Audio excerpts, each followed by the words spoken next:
بسم اللہ الرحمن الرحیم۔ السلام علیکم ویورز۔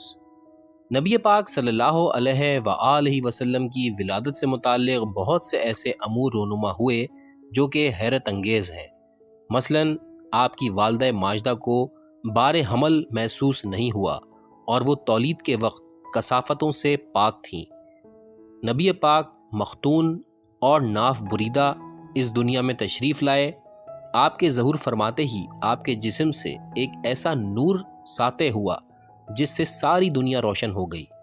آپ نے دنیا میں آتے ہی دونوں ہاتھوں کو زمین پر ٹیک کر سجدہ خالق ادا کیا، پھر آسمان کی طرف سر بلند کر کے تکبیر کہی، لا الہ الا اللہ انا رسول اللہ زبان پر جاری کیا۔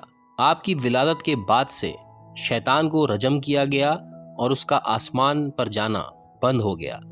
ستارے مسلسل ٹوٹنے لگے۔ تمام دنیا میں ایسا زلزلہ آیا کہ تمام دنیا میں غیر اللہ کی عبادت کرنے والے مقامات منہدم ہو گئے۔ جادو اور کہانت کے ماہر اپنی عقلیں کھو بیٹھے، ان کے موکل مبہوس ہو گئے۔ ایسے ستارے آسمان پر نکل آئے جنہیں کبھی کسی نے نہ دیکھا تھا۔ دریائے سادہ کی وہ جھیل جس کی پرستش کی جاتی تھی وہ خشک ہو گئی۔ وادی سماوا جو شام میں ہے اور 1000 سال سے خشک پڑی تھی، اس میں پانی جاری ہو گیا۔ دریائے دجلہ میں اس قدر طغیانی ہوئی کہ اس کا پانی تمام علاقوں میں پھیل گیا۔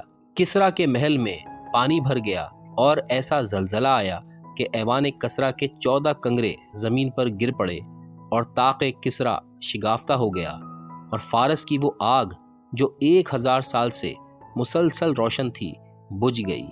جس رات آپ کی ولادت ہوئی اسی رات کو فارس کے عظیم عالم نے، جسے موبزان موبز کہتے تھے، خواب میں دیکھا کہ تند و سرکش اور وحشی اونٹ عربی گھوڑوں کو کھینچ رہے ہیں اور انہیں بلاد فارس میں متفرق کرتے ہیں۔ اس نے اس خواب کا بادشاہ سے ذکر کیا۔ بادشاہ نوشیروان کسریٰ نے ایک قاصد کے ذریعے سے اپنے ہیرا کے گورنر نعمان بن منظر کو کہلا بھیجا کہ ہمارے عالم نے ایک عجیب و غریب خواب دیکھا ہے، تو کسی ایسے عقلمند اور ہوشیار شخص کو میرے پاس بھیج دے جو اس کی اطمینان بخش تعبیر دے کر مجھے مطمئن کر سکے۔ نعمان بن منظر نے عبد المسیح بن عمر الغسانی کو، جو کہ بہت ہی لائق تھا، بادشاہ کے پاس بھیج دیا۔ نوشیروان نے عبد المسیح سے تمام واقعات بیان کیے اور اس سے تعبیر کی خواہش کی۔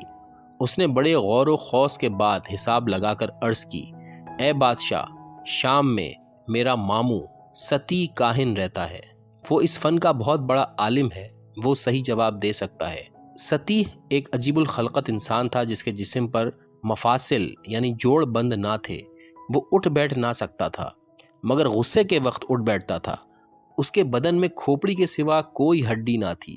اس کا سر اور گردن بھی نہ تھے اور منہ سینے میں تھا۔ اسے جب کہیں جانا ہوتا تھا تو لوگ اسے گٹھری کی طرح باندھ دیتے تھے، اور جب اس سے کچھ پوچھنا مقصود ہوتا تھا تو اسے خوب جھنجھوڑتے تھے، پھر وہ اوندھا ہو کر غیب کی باتیں بتاتا تھا۔ بہرحال نوشیروان نے عبد المسیح کو حکم دیا کہ فوراً شام چلا جائے۔ چنانچہ وہ روانہ ہو کر دمشق پہنچا اور بروایت ابن واضح اس وقت اس سے ملا جبکہ وہ عالم اختزار میں تھا۔ عبد المسیح نے کان میں چیخ کر اپنا مدعا بیان کیا۔ اس نے کہا کہ ایک عظیم ہستی دنیا میں آ چکی ہے۔ جب نوشیروان کی نسل کے 14 مرد و زن حکمران کنگروں کے عدد کے مطابق حکومت کر چکیں گے تو یہ ملک اس خاندان سے نکل جائے گا۔ یہ کہہ کر وہ مر گیا۔ ویورز، یہاں پر آج کی ویڈیو کا اختتام کرتے ہیں۔ اگلی ویڈیو میں ہم نبی پاک صلی اللہ علیہ وآلہ وسلم کی ولادت کے حوالے سے اور آپ کی پرورش کے بارے میں بھی ذکر کریں گے۔ آج تک کے لیے اتنا ہی۔ ویڈیو دیکھنے کا شکریہ۔ اللہ حافظ۔